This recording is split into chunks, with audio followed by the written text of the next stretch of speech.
one of the greatest threats would be radioactive fallout. Uranium fever. Where fallout is heaviest, it can even kill those who have not taken proper shelter.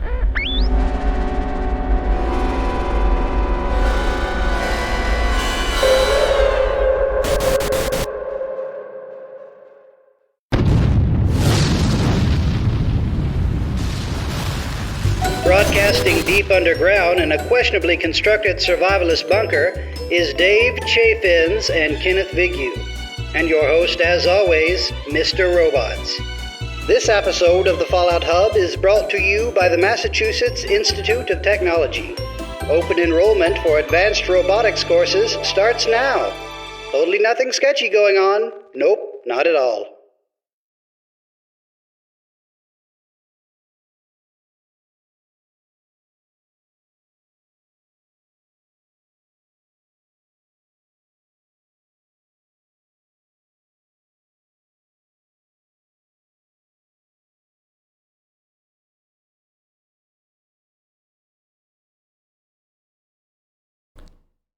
We're live! Hello and welcome to the Fallout Hub. This is the internet's Dave Chaffins welcoming all of the ghouls and robots, also known as ghouls and robots, to our wonderful and lovely show. Today I have with me two very special people. First off, we've got the wonderful, the always vigilant and just shining Kenneth Vigue. How are you, sir? You know, Dave, I'm warm. It's pretty. You're warm? Pretty goddamn. I'm warm too. Pretty goddamn warm. See, it's a good thing to do when you start any podcast is to immediately talk about the weather. People love that content. People absolutely love that content. Yep. Yes, they do. Joining us today, a very special guest. We've got Kieran, also known as Bundicot or Bundicoot. Or Bundicot. Just a real Bundicutie. How you doing, man? Hello, Dave. Thank you for having me on. It's a pleasure. Oh yeah, it's great to be here. I have an important announcement. I've broken myself. I've decided that it came a time where I was looking into upgrading some setups, upgrading some different stuff. And I was trying to price between buying an external GPU to put into my MacBook, which I then run a Windows 10 boot camp on a separate external USB drive. And I priced that out. And that upgrade was going to cost me $300 in order to do some light PC gaming. So instead, I just decided to buy an Xbox, just on a whim, because that was $300. And I was like, well, okay, I'm just gonna buy this now. So now I have all the consoles, and what you don't know is once you have all the consoles, they give you a special certificate that says that you're a real nerd now. So I am truly. You're a real nerd at this You're a real pro gamer. I'm a real pro gamer. Here's the thing. Here's the point I want to bring up. I'm not just like trying to show off to these people. So I've been playing Fallout 76 on the Xbox Series S. I didn't shoot for the refrigerator. I decided for the smaller version. I like that it's like no bigger than a Wii. Disappointing. It has that. Well, that's fine. You can be disappointed in me. I'm still I'm doing my budget gaming situation. It's perfectly fine. So it still has the frame rate boost on there, which I didn't realize. So I'm playing Fallout 76. I'm like, when did they? This looks great. This is playing great. Is this how it is? Is this what 60 FPS looks like? I looked it up and I was like, oh yeah, they did the boost thing. So I'm like, I don't know if I can go back and play Fallout on the PlayStation now. I think it's just like slightly ruined for me, which is kind of sad because there's a whole like year and a half of Fallout First on that account, which means a bunch of Atom Shop items on that account. And the characters that I've invested 2.5 to 3 years on are on that account. So I'm in a real pickle. I'm in a real pickle right now. Go with the frame rate, man. You can sacrifice all that other stuff. It's fine. That's It's true. fine. I'm seriously, now it's like I'm converting myself, Bethesda has jumped onto the Microsoft ship, and I'm like, been kind of waiting, been kind of seeing, got to watch the C3, which we're going to talk about. And I thought, maybe it's time to jump the ship, because originally, the last Xbox I had was in 2010, had an Xbox, and at the time, the PlayStation 3, in order to play online, you didn't need to pay anything. And back in the day, you had to pay something to play online with the 360. So I was like, you know what, it's a cheaper move. I really want to play. What was I playing? Probably like Assassin's Creed Brotherhood, the online version of that. Oh, or Battlefield Bad Company 2. I was like, I'm gonna jump the ship. So now I've jumped the ship again, and now I am driving all 3 ships. I am driving the Nina, the Pinta, and the Santa Maria, all 3 at once. That's just my personal announcement. We have a lot of interesting things to cover today. Oh boy, howdy do we. We haven't had a show in a while, so it's gonna be a real burner here.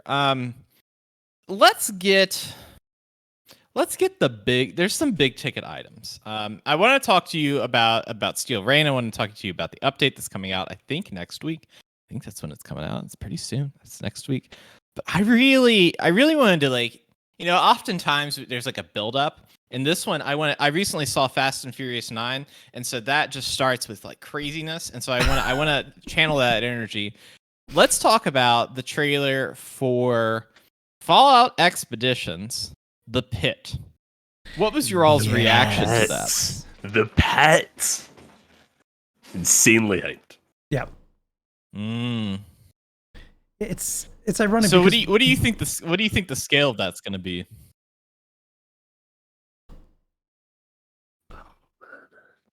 See, obviously you want it to be like a mini open world, Far Harbor sized, but like, oh man, I don't know if they're just gonna go, when they say expedition, for me it just seems like they're wanting to do like a quest based thing. So it's like you go there, you have like a certain linear path to go through. I hope it's not that. I hope it's a genuine big open world, not massive, but big enough, explore the pit. Yeah, I think originally they said that expeditions were just going to be like a daily ops kind of thing. But I think they got the drift that we were thirsty for some new space to play around in. And even the way that the trailer is, it almost leads you to believe like this Brotherhood expedition crash lands, maybe sends out a distress call, and this Brotherhood sends us out there on a rescue mission, maybe. But it's interesting because we were just talking to Nate Perkypile last month about the pit, and it's kind of wild that we're headed back to one of his worlds. I think he tweeted that he had his handwriting was still on the sign. They just like reused the same just updated the asset that they had, and it's like actually his like the pit, like how it's written on the Pittsburgh sign is the same, which is kind of funny. Nice. Yeah, his signature is a font. Just be called Perky. The thing that I have always said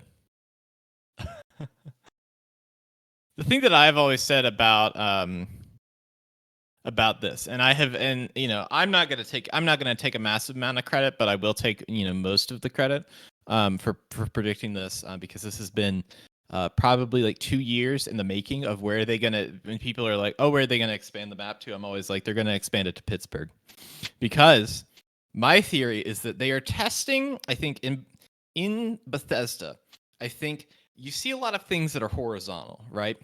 There's a lot of horizontal. Fallout 3, a lot of that's horizontal, right? And so when you get into 76 and even some of like downtown Boston and 4, there's like these vertical elements. So like there's the mountains and different stuff. And so I think one of the reasons for them doing the pit is they're like, okay, that was kind of like, even though it was sectioned off, there was a vertical element to that DLC.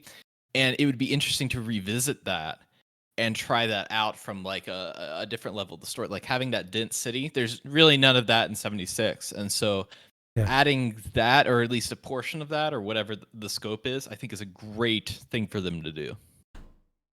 Yeah, like the traditional kind of downtown Boston, downtown Washington, D.C., condensed, terrifying, you don't know what's coming around the next corner kind of thing. Maybe even some subway action. That would be kind of cool. That would be really good. Actually, does Philadelphia even have a subway? I imagine it must.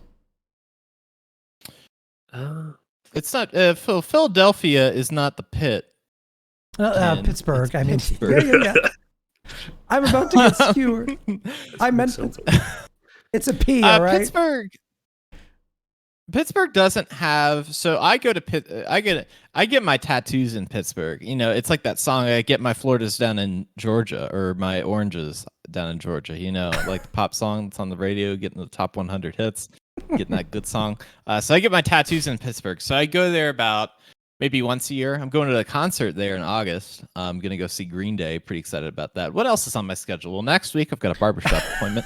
Anyways, got that bar mitzvah. There's no subway, but it's right. There's no subway, but it's crazy because like how I get to Pittsburgh is you go through this tunnel, much like is exactly how the pit opens. Like you go through a tunnel and it looks like there's nothing around you, and you come out the other end of the tunnel and it is just like city. It's like city, like wedged in between like some mountains. And the crazy thing about it is it still has that like old feel to it, even though a lot of the stuff, like a lot of like ironworks and stuff are changed over different. There's a lot of technology stuff there in modern Pittsburgh, but it is like so dense and everything is on top of each other. Like the closest, like I can't think of another city that's like that still has that mountain aspect. Like there's like mountains there, and they have built these like neighborhoods up a mountain to the point where it's a one-way street trying to come down a mountain, and I'm like, I just need to put on the emergency brake as I go down. Like it is very city. dense, but there's no subway. Yeah, it's really I've only been there once, and I was struck by how unusual a city it is, the way in which it was built up, and going downhill there is a wild. It's crazy stuff. So what do you hope to see? I know that there's some lore stuff with I think the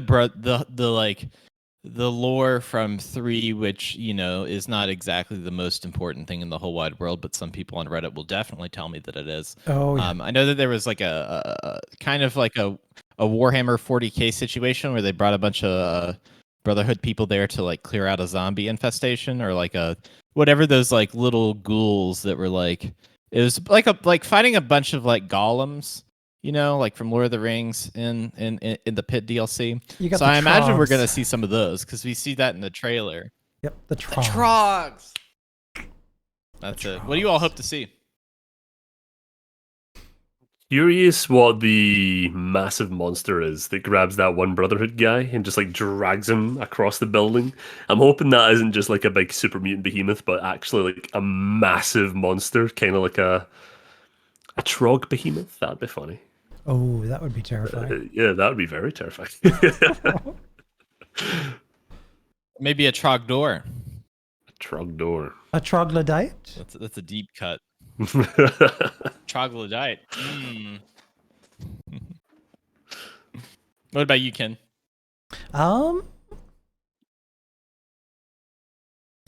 would just like it to be large enough that it feels satisfying. As opposed to, particularly because it's been so long since we've had a Wastelanders sized update where the world was completely changed. And I think we're hungry for something new. So yeah, if it's a nice, fun world space to explore, like on the size of an ESO size edition, which would be just amazing. I think that would be really, really great. I would just like it to not be like an hour's worth of content in the back to Appalachia. Right. The thing that I see is like there's 6 regions right now within 76. And I would like it to be not necessarily like, like because things are spread out, there's forests, there's mountains, but like the size of one of those, like the amount of content that's in one of those. I'd really like that to be like, if we can get that, and let's say they're gonna call it expeditions and they start with a pit. I mean, imagine like later on they say, okay, our next expedition, we're gonna go to New Vegas, like, and getting like that size piece where it's like it is New Vegas, but it's not the full desert. It's like this, like, Like condensed particular, area. it's not this gigantic, huge new map. But it's something like sizable, but not too big. But I've never heard anybody complain about it being too big. So that's what she said. Moving on, and we're gonna. We're kind of dancing I around assume we're gonna this. take some Anyway. college Large right, enough, Ken, but at it some point? satisfies.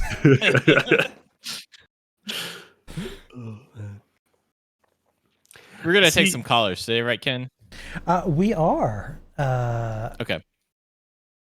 I'm Yeah, just if- double checking to make sure. If we We're, have, we're planning the callers. show mid podcast. This is like behind the scenes. Yeah, if people want to.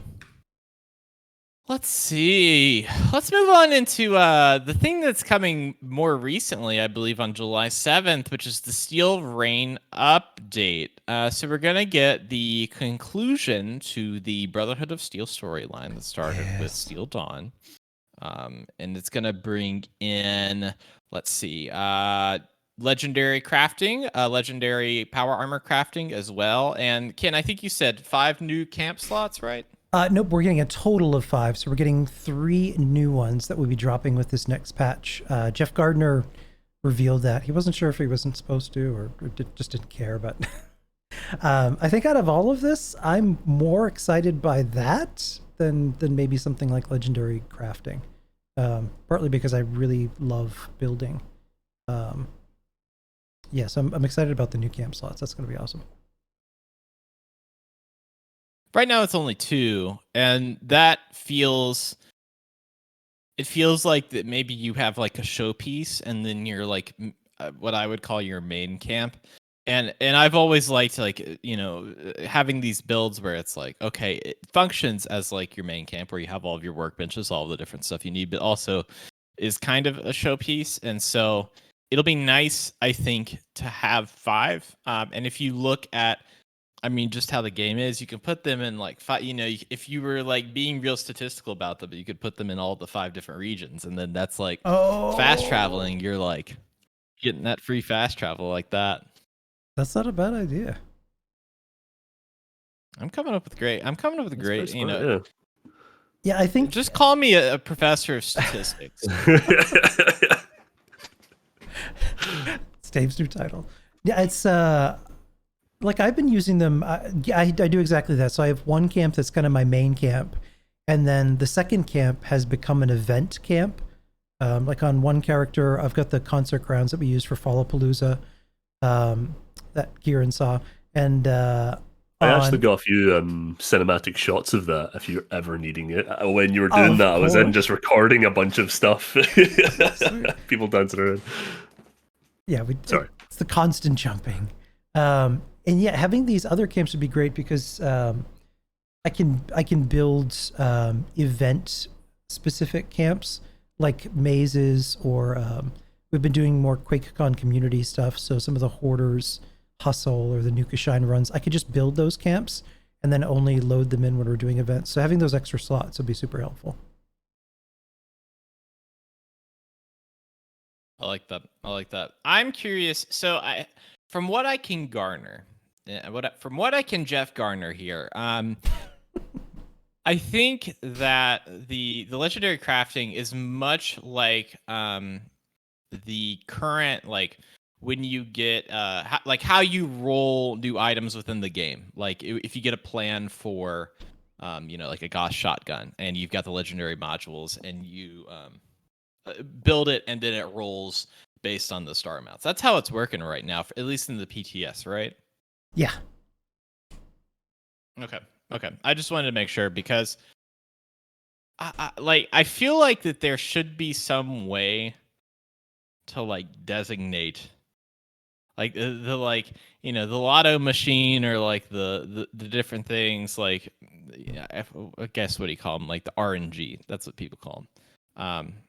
Some of that I think in the game is good, but I think people are really looking forward to like, oh, if I could just have, I like this gun and I like this legendary that I have, but if I could just tweak one thing, or if I could like have this be a different like I have this thing, I like all the things, but I don't like Nocturnal, and I want to change that. So I'm a little bit disappointed that you can't particularly do that, but I am looking forward in being able to roll those for a specific item, because I know like handmade rifles, that kind of stuff is a big ticket item, like miniguns, and there's some weapons that are favored over others, so like people don't necessarily need guitar sword legendaries, other than the fact of that being pretty cool, but that's not the high ticket item. So I'm of course they do, yeah.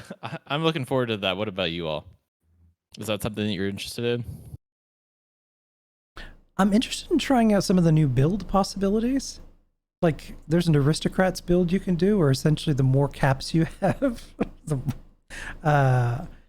and there's like some other ones where essentially a food build can become viable. Which is just, I think, hilarious.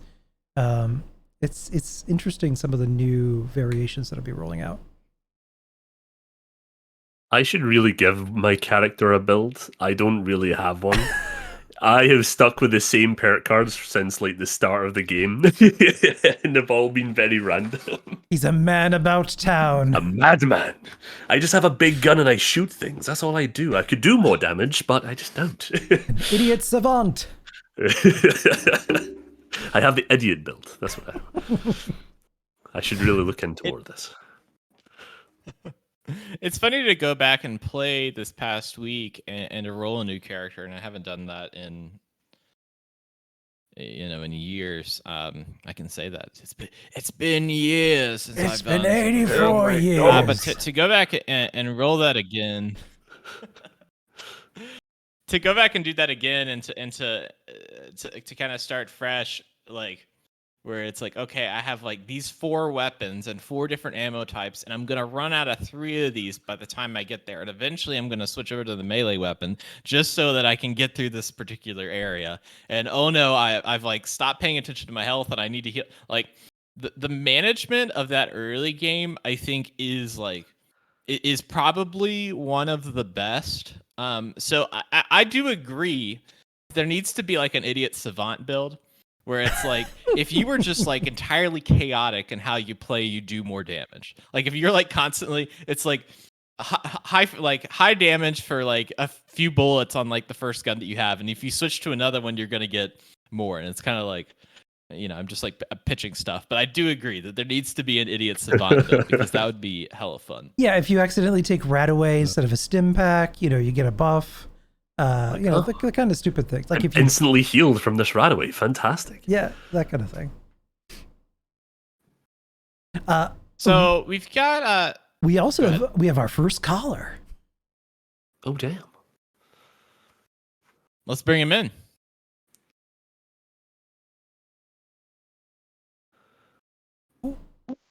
Hello. What's up? What's up? What's up? Yeah. I thought you were gonna do your voice, Ken.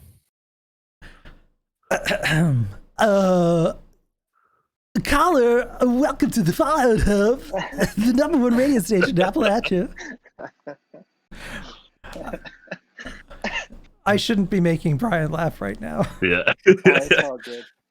I've actually crazy cool news. I've been off oxygen since about 9:30 last night, and my fats are sitting at like 97% blood oxygen. So I'm doing good. That's awesome. Yeah, just for anybody who doesn't know, Brian from the Omega broadcast has been dealing with double lung COVID pneumonia. So it's been quite serious. He's been kind of dealing with that last week after getting it from a funeral. Oh God. Yeah. But I'm good. I'm getting there, guys. I'm getting there. Yeah. That's good. That's good. That's good. Great here, man. That stuff is. I had a friend that got COVID from a funeral, and this like that double punch is kind of. It's one of those things you don't Oh. think about because you're shaking hands, you're hugging, and you're trying to console people, but at the same time you're like, oh wait, I'm just contracting everything. So Yes. What? What are you most excited about with some of the patch news that's been coming out? yeah, so I am like, you guys talked about the expeditions and stuff. I'm stoked about those just to see what happens there. But I'm stoked for pets in the winter. That's like my biggest yes, excitement. that's right. I forgot it was even a thing. Yeah, I can't Yes. especially with the model dog for dog meat passing away and all that, and that it just got me excited to think about, man, I would love to have a dog that just wanders with me or something if they allow that, But I don't know how it's going to be, but it's very intriguing. Would love to see something that instead of it being at your camp, which I think originally. Here's my theory, and I'm gonna do some wild speculation, and I have absolutely no insight into what's actually going on. But the And pet now for another showed up Dave maybe a moment. year and a half ago, and here's another Dave moment. Yeah, it showed up in the Atomic Shop maybe a year and a half ago, and I would suspect that they're trying to get them so that they can be a real companion to you, because they don't require any dialogue. They don't require, that much stuff. But to be able to follow you, I think that would be really cool. It wouldn't work to me any different than the other games. If they get down, they literally just kind of whimper until you stim pack them, so they can't die or whatever. And so I think it's more feasible, like you were saying, with having no dialogue.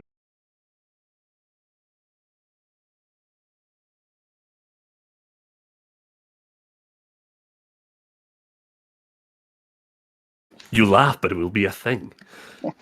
That's true. And if I could have a pet, and I want everybody to say what kind of pet they would have, but Brian, you said a dog, right? You wanted a dog.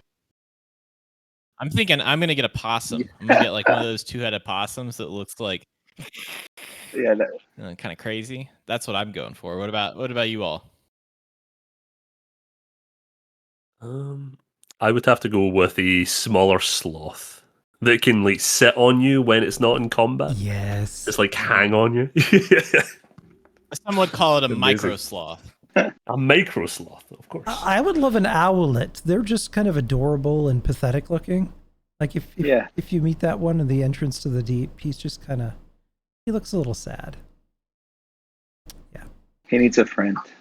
But like you said, with Beckett and some of these other companions kind of following you places now, the pathing and bonding to you clearly exists.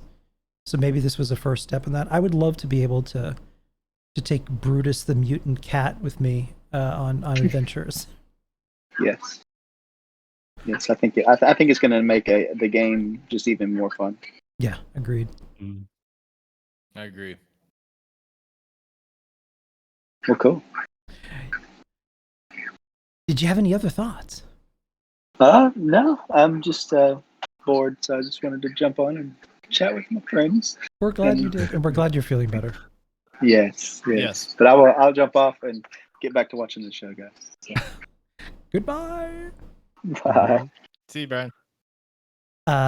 Should we take Scully Face?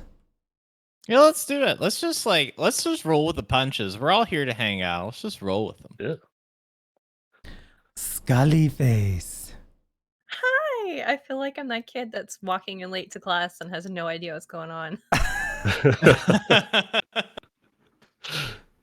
Just say but yes. You see, those are the kids that really know what's going on, because they roll with the punches. They come in, they just insert themselves into it. They're like, all right, I'm with it. I'm here in the tide. We're ripping and roaring. We're hanging tin on the surfboard as we go through the typhoon.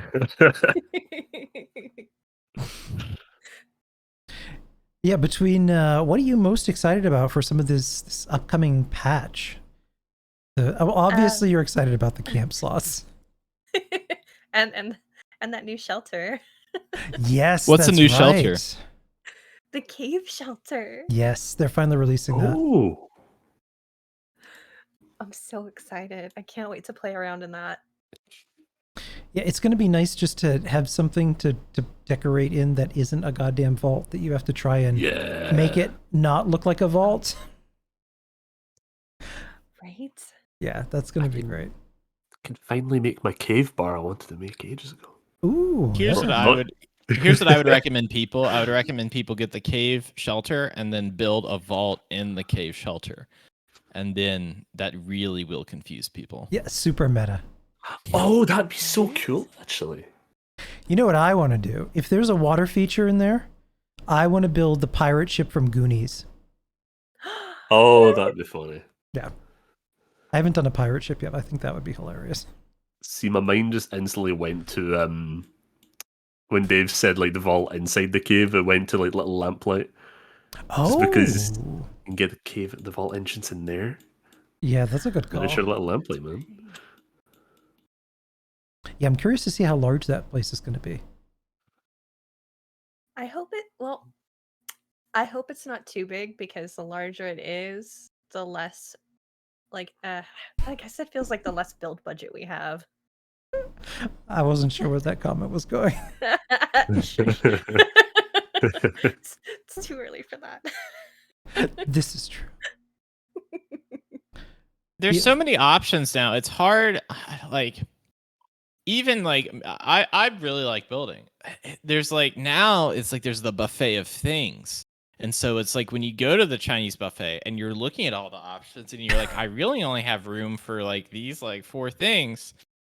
It's like, how do we get to all this? How do we do all this building? There's so much building, so much real estate to now utilize. How do we do it? Right? Scully's like, I have no problem doing that. Fine. Already got the schematics and everything. It's all sorted. I've got a Willy Wonka themed cave in mind. Of course. Actually, that would be kind of cool. That is so good. What part of Willy Wonka? Which scene are we talking about? The like LSD boat ride, or are we talking about like the TV room? Like, what are we? Where you walk in and everything's made of candy with that chocolate waterfall. Mm-hmm. Nice. If you do that, you should put it on YouTube, and then you should try to cover that song in like a parody. That I'm just making up stuff for you to do with all the time that I think you have. If you're ever bored, Dave will take care of you. Yeah. Oh my goodness, we can get Fenwa to sing it. Oh, actually, that's a great idea. Fenwa would be an amazing. I could see him doing a classic, creepy Gene Wilder. Oh. Yeah, he's been voluntold now. Like that, it's on his list of things to do. Classic. Yeah, what were you most excited about for the pit? Because we were talking about the pit earlier too. Honestly, I like the idea of seeing a new location. Don't get me wrong, I love Appalachia, but it'd be really great to get out of Appalachia. I'm with you, sister. Well, here's a thing. You're actually, fun fact. Let me put on my geography degree. Hang on, I can kind of turn my camera so that I can show off a little bit of my degree. Oh, this is gonna be real hard. Okay, there's the corner of my degree. Now here's the thing. I'm gonna point to it. The pit is actually in Appalachia. All right, now I can turn my camera back. So nobody's actually leaving Appalachia. They're just going to a city extra. Ah. How pretentious do I sound now? Can we get more tours of Dave's place? Yeah, let's go for it. I have some Fallout posters behind me when I talk. See, this is fun. I just move over. All right, if you can all right. In CSI when they do the enhance, those are like the you've seen those like tourist posters. I got them on eBay for like $20. I love these. Those are teasing all of the podcasts that I have in development, but I shouldn't be talking about that. Is that an R2D2 there? Yeah, it is. There's an R2D2 here. There's a Tibetan singing bowl here. There's some Star Wars action figures here. Here's the White House. I'm just giving you the tour. All right, let's go around my house now. Question. Fallout. Let's get back Welcome to it. Fallout Cribs. Fallout Cribs. All right. Do you think we're going to be able to build camps in Pittsburgh in the pit? Or do you think there's going to be a big the same system, or is it going to be like a little different, a little smaller, or is there not going to be any? I am hoping we'll be able to build there like we were able to in Nuka World. It would be really nice. I think we'll probably get interior building, but that's interesting. But but I don't think there'd be like. See, I was thinking like Diamond City when you go in and you can buy like that little space, interior space. But because it's a city, I don't know how much freedom you would get, like free-form building with traditional camps. That's true, yeah. Yeah, I'm curious if it's gonna be like you have like it's not gonna be like a camp or anything, but you like claim a little area and you can put up some turrets and put up some like workshop or something, like just something, and maybe like it would be cool if it was like a smaller scale. That's the whole thing that or like before 76 released, I'm like, I'm gonna go into these cities that I know, and I'm gonna build directly in them, and I'm just gonna build this like, off, because that's the fun part of a lot of the settlements in 4 is they reutilize places that already existed. And so I'm like, in my head, I'm like, yeah, that's exactly what I want to do. So I'm curious if there's going to be anything that's like kind of on a little bit of that scale, considering the density of the city. Yeah. Curious. I'm wondering how the travel there is going to be. Because we see a vertibird, so I wonder if it's something like we actually turn a cargo bot into a transport, or I'm wondering how we're going to get there. I was personally hoping, see how like in the original like Pit TLC, like the way to get there was with you and that NPC going in that little the hand car. If 2 players, the hand car, 2 players go on that, and they have to do that for a straight hour. They activate the motion controls, and people have to just waving your Xbox like, come on, we'll get that eventually. The grind on the next scoreboard is making your way to the pit. You have 7 days to use the hand car to get there. Yeah. And my pitch would be if you had, so you get there, I guess you like get on a vertibird, and then you're like flying over, and they shoot the vertibird, and then you're like, you got to jump out. And then like you jump out, and then at a certain point you activate a parachute, but then there's like 99 other players there, and then you got to fight each other. But there's fire on the outside. I'm sorry. I'm just describing Nuclear Winter. Oh no. I thought that was Fortnite. No. Why is there a bus flying in the sky? What's going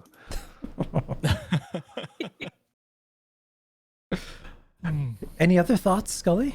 About what are you excited about for the future? Permanent pets that I don't have to worry about dying. Yeah, that's always a bummer. Right? I've got a Mirelurk King, and every time I load in on Xbox, I'm like, "Are you still alive, Poseidon?" Poseidon.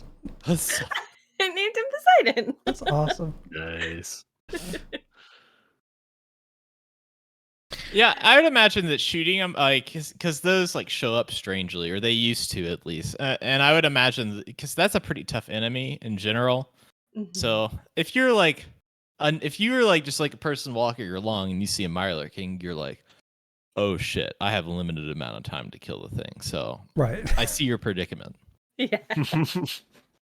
He even loaded in once as a legendary, and I was just like, no, I need to leave the server now. Whoopsie. I was like, I don't need someone to see that and go, oh, hey, look, there's my legendary kill for the day. Yep, basically. No. Any other thoughts, Scully?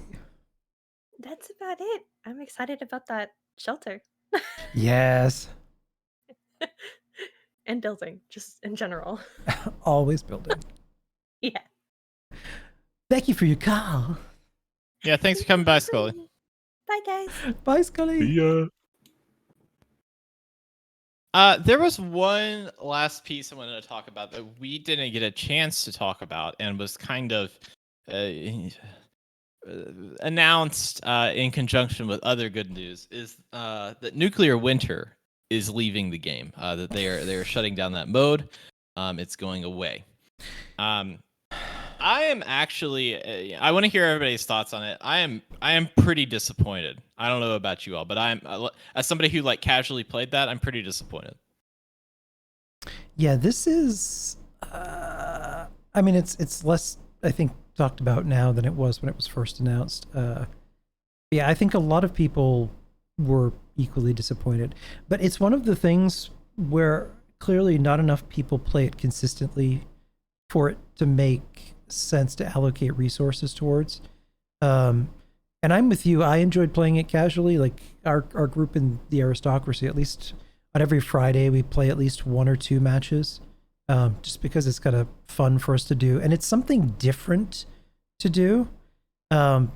Particularly because when we've been playing this for so long, it's at least to change things up a little bit, but still be playing the game. It is nice as a little respite now and then to go do some nuclear winter nonsense. Yeah, there was a lot of people really unhappy about the announcement, but clearly the lion's share of us just are interested in more PvE content versus PvP. Yeah. For me, I'm more of a PvE person, but like I enjoyed Nuclear Winter for what it was. I think the blow wouldn't have been so bad if there was another like PvP alternative. Like if they still had survival modes and that was Yeah. like more along the lines of Nuclear Winter in terms of like freedom of just killing people, it would be good. But yeah, because I know a lot of groups on Twitter, like their sole activity was playing Nuclear Winter just for the PvP combat. So it's like, what are they going to do? Well, think about how many people Yeah. came to this game thinking it was going to be like a Rust situation, Yeah. where PvP was so much a part of this game as it was originally envisioned. So when you came to this game kind of looking for that, first you had kind of unsatisfying PvP in regular adventure mode. Then you get survival, and then that gets nerfed and finally canceled. Then you got Nuclear Winter, and then just nothing was done with it, and then that gets canceled. I can see how they're frustrated and not knowing what to do. But if we actually get private server modes, like they said, that will allow for PvP experiences, as Mark Tucker had mentioned, I think that will allow players to maybe kind of create their own PvP content. Yeah, that would be cool. Like my mind there went to like, oh, it would be cool if they made like PvP arenas, and then the pit would be another PvP arena or something like that. Yeah. But then in private server, if you could just make your own and then allow the ability just to turn it on for the entire server and then turn it back off when you're done, like that'd be great. I think that would solve a lot of problems for a lot of people. I would love to see. I think one of the benefit of Nuclear Winter was that it was a way to play a Fallout game with PvP where everyone was kind of on the same playing field. Like there was like you didn't have a million stim packs. You just had the weapons that you found, and they weren't these like crazy like legendaries. You got to play with some of the mutations and perk cards. Like you got these elements to give you a little bit of an edge, but it was all situational and dependent on what you found. And so like it had those elements of I think what they wanted that Rust like experience to be. Just from like this like found like, oh, I'm coming in fresh. I don't have anything on me. I'm just like fresh out of the vault. And I'm gonna go find like, oh, I've just got wood armor for right now, but I have this big fancy gun that I'm gonna use to try to get some people. And sometimes a sniper rifle is better than a huge Gatling gun. Sometimes you don't want to wear power armor because it makes you very visible. Like there's some really easy to learn like tactics to that. Yeah. And it was my favorite of like battle royale games. Like obviously there's like ones that have done better, like that are like better from like a strategy, from like a gameplay, from like the ability, the scale, the progression. Like there's a ton, but it was it was probably my favorite, and it was the easiest. It was the one I would recommend to people that were casual about it, that already had like, oh, I want to play a battle royale, but I don't want to sit around for like an hour and play this and just get absolutely roasted. Like there was some space because of the amount of players, the size of the maps. There was some space between people so that you had time to get your items to kind of get a collection going. And if you wanted to play sneaky and kind of like hide in the bush, people talk about hiding in the bush all the time. If you wanted to do that, then you could, and you could end up towards the end. And I will try to not make any jokes any further, and I need to stop, so I'm going to throw that off me.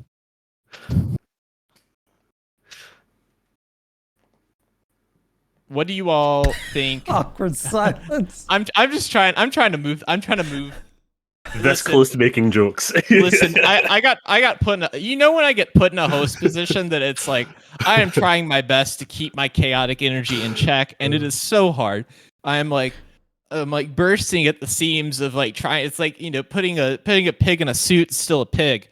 The last thing and kind of a good transition is I think one of the reasons that they're stopping Nuclear Winter is because it was developed by it was in collaboration with the New Dallas studio that they have, I believe. They were primarily the ones that kept that mode open and had that different stuff. But I'm imagining that a lot of the resources right now are being put into Starfield.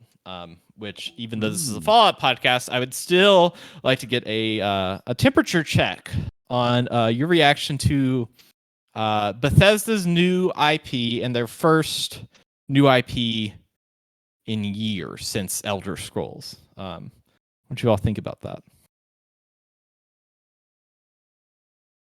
I'm so hyped for this. Very, very hyped for this. I'm very hyped about the potential of it, man. Because you watch the trailer, I'm like, do you know what? This is pretty exciting. I'm liking the look of this, and then I seen the concept art immediately after it, and you're like, oh, okay, so this is where it's going.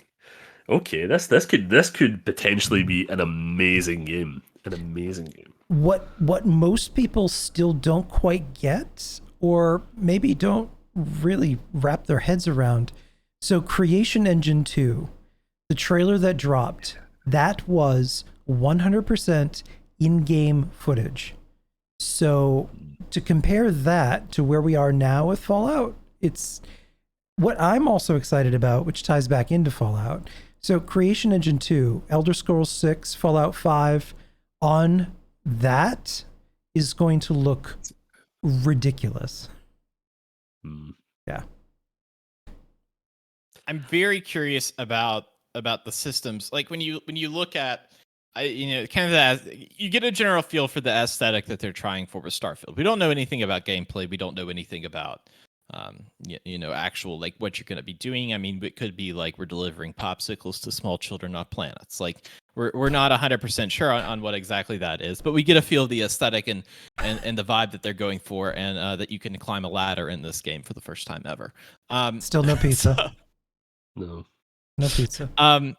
One of the games that I've generally like the aesthetic of and like plays. There's this game called Outer Wilds. Outer Wilds. That's the one that I get confused with it.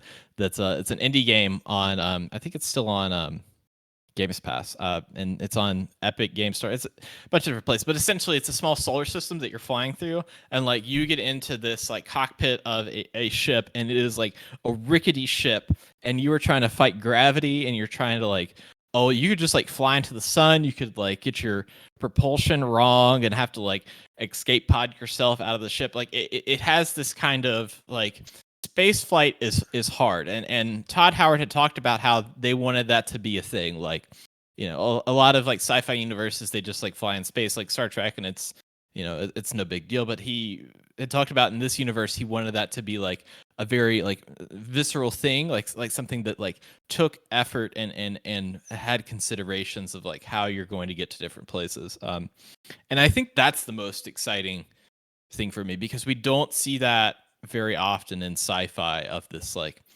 it's hard to fly a spaceship, it's gonna be rickety, like you could break something in your hull and just get sucked out into space. And I feel like that it's gonna have some of that system wise in the game.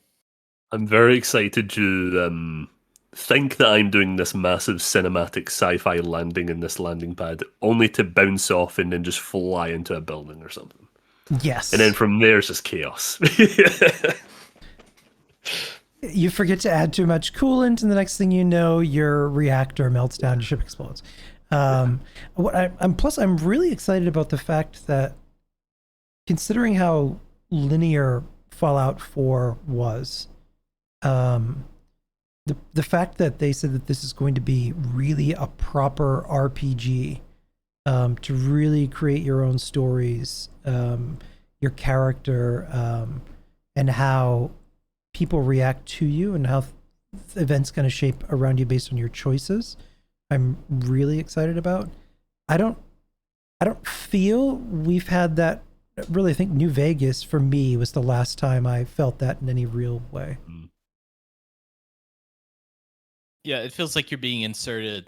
Like oftentimes in Fallout and some in some of the Elder Scrolls games, it seems like that the world is only exists for like what's right in front of you. But sometimes in a few of them, it feels like that you are a piece of this gigantic like moving ship.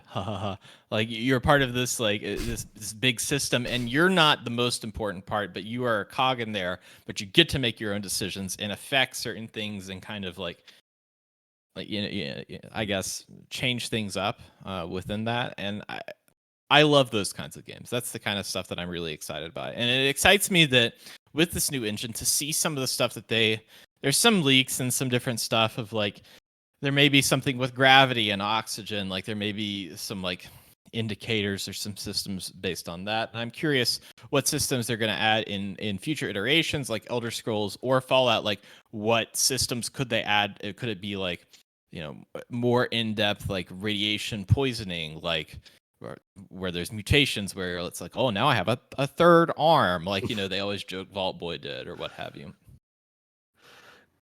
See, I'm really curious because when Todd Howard first said in the article, like, yeah, we want this to be like a very hardcore RPG, my mind went back to like Morrowind, and I really hope that it's like Morrowind where they could literally let you just break the game in general if you wanted to by making a certain choice or by going into a certain place where you weren't supposed to.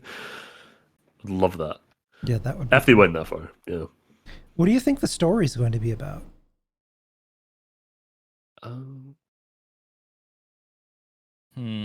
I think it's going to be, I'm 100% right in this, and I'm gonna, I'm 100% like I know exactly what's happening. I've talked to Todd Howard at the barbecue. It's all kosher.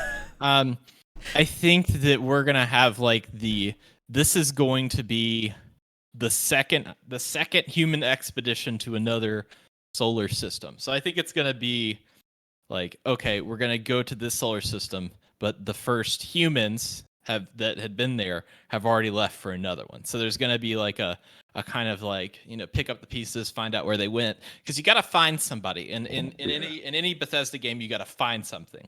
Like you got to find the dragons or the emperor or your father or your son or your sister. Like if you can find these astronauts, I think that's a good, like, what happened to the missing astronauts? I think that's a good like plot device to move things forward. Yeah, that's it. Like your brother is the astronaut that took over and went just as you got there, and you're like, oh, where's my brother? I need to go find him for some reason. Only for me to find him and shoot him in the face, but then again, it's still, still right, because in Bethesda fashion, he's like your evil clone that they've implanted into something, and it's time for like a reenactment of Face Off.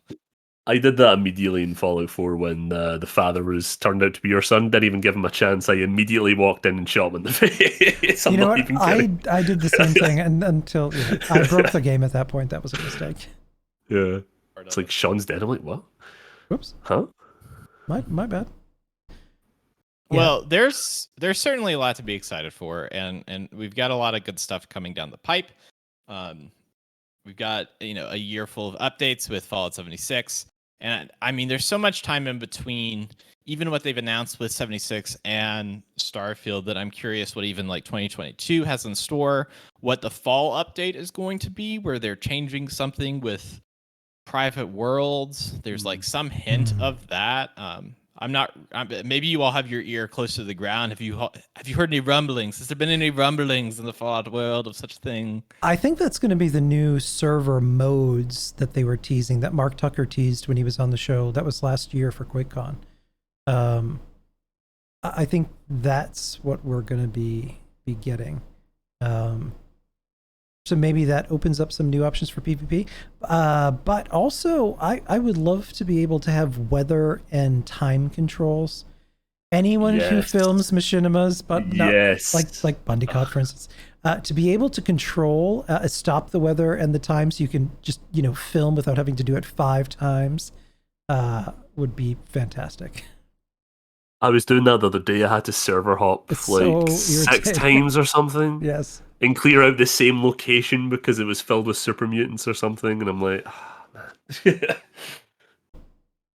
There's the union actors. I mean, when they get on the sets, I mean, they have a limited amount of time. And then the next day when you got to go film, with SAG and with all the different stuff, you gotta make sure the site's clean. And that, if we could just bust these unions up, then we could actually get some machinimas filmed, Yeah. What now in the post E3 afterglow, what did you guys think about that entire showcase and even some of the other games that we saw? I mean, I obviously thought it was good because it convinced me enough to go buy an Xbox. So it was great, kid. I mean, they've done their job. Yeah, they did their job. I haven't owned one in it's been 10 years or 11 years. I'm not sure. 84 years. A lot of stuff is really exciting to me. I'm glad that they are pushing not only BGS, but they're pushing Arcane. I feel like that everybody says that they are undervalued. Like, they put out great games with amazing worlds. All their stuff is great. I'm excited to own both a PlayStation 5 and an Xbox, so I can play Deathloop and then I can play Redfall. Yes, Deathloop. Big deal. Yes, Deathloop. I'm interested in. It's interesting to see, and it's been fun to go back and play old Xbox One games and kind of newer Xbox One games that have like. I think that there was like a switch that was turned where they were like, okay, we're gonna start developing with this mindset, and it's interesting to play those newer games that are looked at as like, okay, we're gonna make these things timeless, like. And I'm not trying to like crap talk, but it's like weird playing Crackdown 3 when I'm like, I really just want to play Saints Row 2, like, or Grand Theft Auto 5, where it's like, this is kind of like whatever. But when I go and play, let's say like State of Decay 2, like that feels like an experience. It feels like I'm playing a game. Or when I go and play, like Master Chief Collection or something, it's like this is Halo. This is like a timeless piece.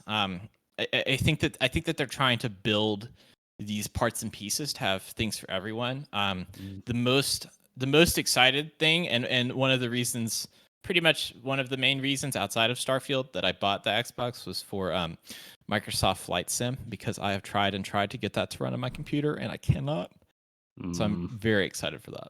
Yeah, the next flight simulator that they teased, good lord, was that beautiful. Like, I'm not into flight sims, but wow, holy crap, did that look good.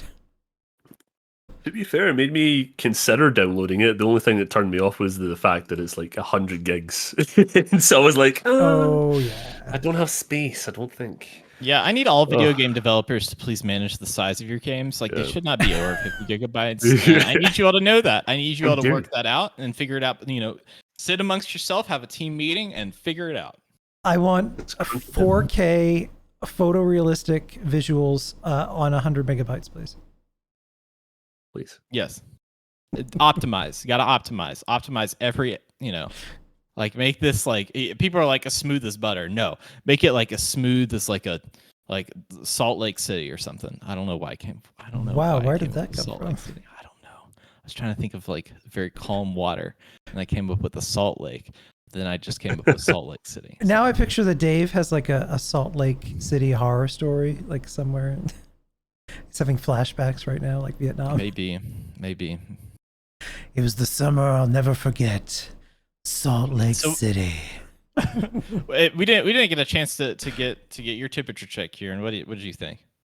I liked overall. I was already sold on Xbox. I'm not getting the new console because I've got a gaming PC. But I but I was already sold. Like Fable and Avowed in that last year. I was Yes. hoping to see more of them this year, but I guess those are early in development. But everything else they showed was pretty cool. Even the Pirates of the Caribbean Sea of Thieves DLC got me excited, which was such an odd thing that I was not expecting to be excited about. But it was still funny and still cool. But everything else they showed was pretty cool, and pretty exciting, especially for Game Pass as Yeah, well. I Game think Pass this, is really wow. this showcase just sold Game Pass for everyone. Yeah. Yeah, that's what I told my wife when it was like when we were doing I was gonna buy it. I was like, well, I'm not gonna buy any new games, and that's true. I'm not gonna buy any new games. I'm just gonna get Games Pass, and that's just gonna be it. You see, that's your marketing genius, Ken. That's like some good. Right, right. That's the way it goes. Yeah, it's like even Forza Horizon 5 I was really excited about. The other cool thing, I don't know if you heard, Kieran, but Fable is going to be on the same engine that Forza Horizon 5 is. Yes. So think about how beautiful Fable is going to look with that level of detail. It's going to be awesome. I'm so excited about that game. I'm so excited about that game. It got me. I'm not a big car person, but watching the Forza Horizon 5 thing got me to actually download Forza Horizon 4 from the Game Pass as well, which is pretty cool. It's a lot of fun. It's really fun. It's in your backyard. Yeah. You I can go to Edinburgh, which is, it's an alright town. It's not Glasgow, but Yeah, it's kind of like to me. I'm joking. I'm like, it's like just I'm playing all the video games because the Games Pass is like I'm playing them all. I have all the video games. I'm playing them all, and I'm gonna inject them into my veins. That and what's really good about it, and I was saying this to my friend just there, is the fact that you can, at least on PC, I don't know if it's on console right now, but they launched the cloud gaming with the Game Pass Ultimate. So on PC, it's like if you don't want to immediately download a game, but you want to just have a feel around it, you can just load up the cloud for like 10 minutes or something, and then decide from that, which I think is really cool. Yeah, that's awesome. Yeah. I think that's on console, and I think it's coming to. They're gonna make it so that like it'll be like Series X quality if you have like an Xbox One. Now I have like no clue what Xbox was doing for 10 years up until recently, and now I'm like, oh, Bill Gates and Microsoft, and what's going on with Halo?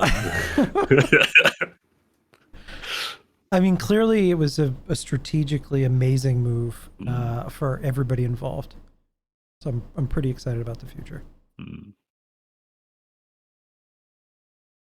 Well, I think we've done such a good job rounding these bases, without too much of falling off the train. So I just want to congratulate everybody for staying in their seat for this whole trip. It's been a wild ride, but we haven't hit the emergency brake at any point. It's kind of like when you land off of a plane ride and they're like, congratulations and welcome to Salt Lake City. The current weather is 100 degrees and it's a nice wind speed of 7 miles per hour. So I want to take this time to kind of, I guess, let people know what we've got going on in our content creation personal lives. So I want to hand the floor to you, Kieran, and let the people know what you've got going on, and don't be like, I've not got anything. He's working on a very cool project that he's going to tell us about right now.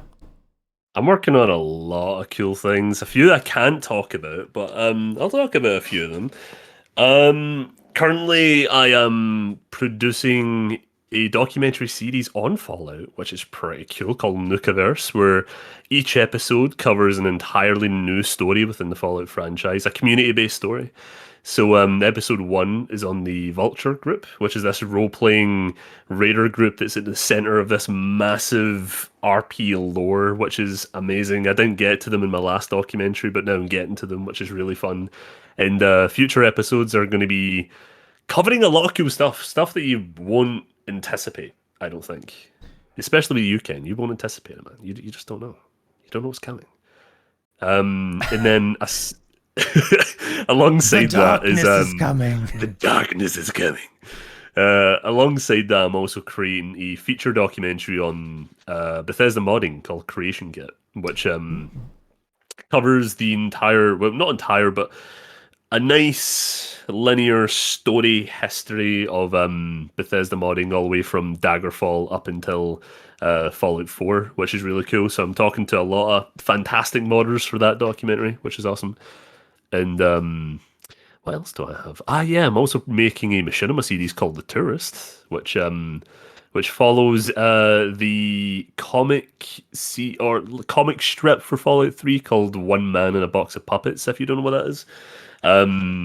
It is it's the Puppet Man from Vault 77, and so I'm sort of adapting that and also being a sequel as well. So I'm filming that right now and hopefully getting that out in July. So that's stuff I have going on. Someone on Facebook did the most amazingly detailed Puppet Man I have ever seen. I'll have to send that to you. Oh yeah, he built the whole sculpture of it. It's pretty impressive. Nice. So where can we get all that? You can find the documentaries over on youtube.com/pumpkin. I have 3 more scenes, and then I should be able to knock that out here over the holiday weekend, which should be good.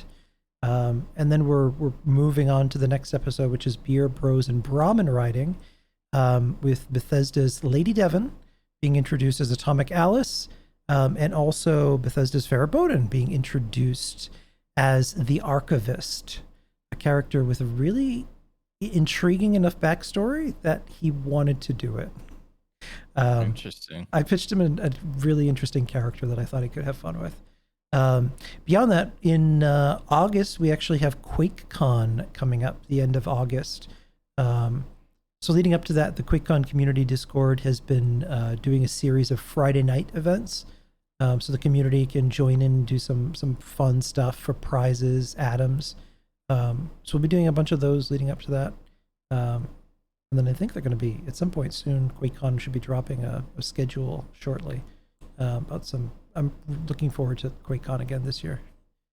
After we did. Yeah, it's going to be awesome. Yeah, QuakeCon was a lot of fun last year. That's great.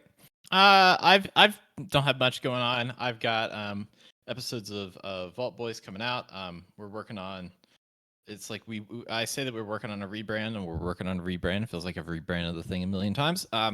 But we've got episodes coming out of just like it's weird news stories that we cover, and then ask some discussion questions about with my buddy Austin O'Connor. Eventually, we're gonna have him on the Fallout Hub here, talk about some of his photography stuff. He's right now he's in the mountains of West Virginia at like Seneca Rocks, waking up at 4 a.m. and taking pictures of rocks and sunsets. Sounds great. Sounds like his like Walden Thoreau masterpiece. And the pictures are beautiful. They are beautiful. And I think that's it. I think that's all we have for today's show. You can of course get it on all the different podcast services, YouTube, and watch us live every other Tuesday, unless there's been some variability in our schedule. We've had some great episodes with Game Show with Danny Shigoro, where we talk about ghouls. That was for the American Heart Association charity drive that we did for Fallout for Hope. You can catch that. That was really cool. We can talk.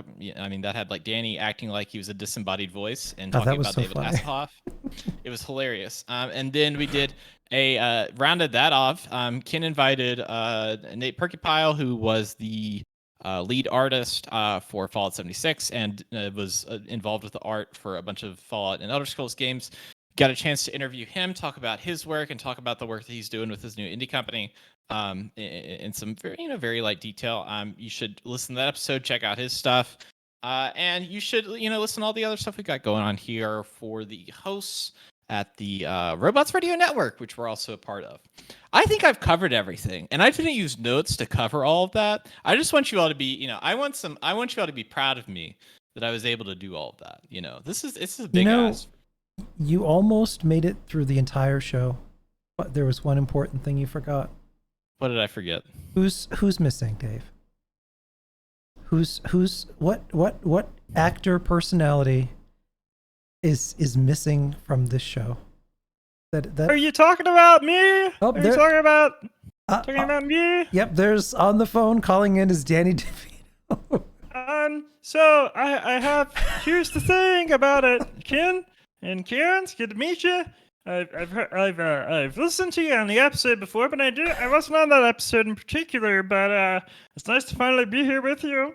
I've been if you listen to the podcast, I've been running ads for it, and I'm sure that Ken and Tom haven't listened to it, but every show starts with me talking about some ads.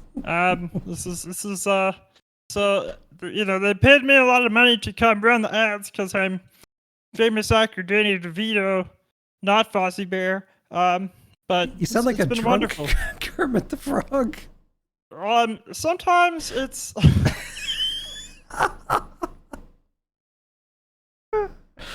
it's a strain. It's a strain to do my performance for you all for these ads and for the time. And my union time is up because I gotta go shoot Batman. Gotta go be the Penguin. Batman, So I'll talk to you guys later. I guess we'll just roll the credits there. Yes. Goodbye, everybody. Bye. Oh man.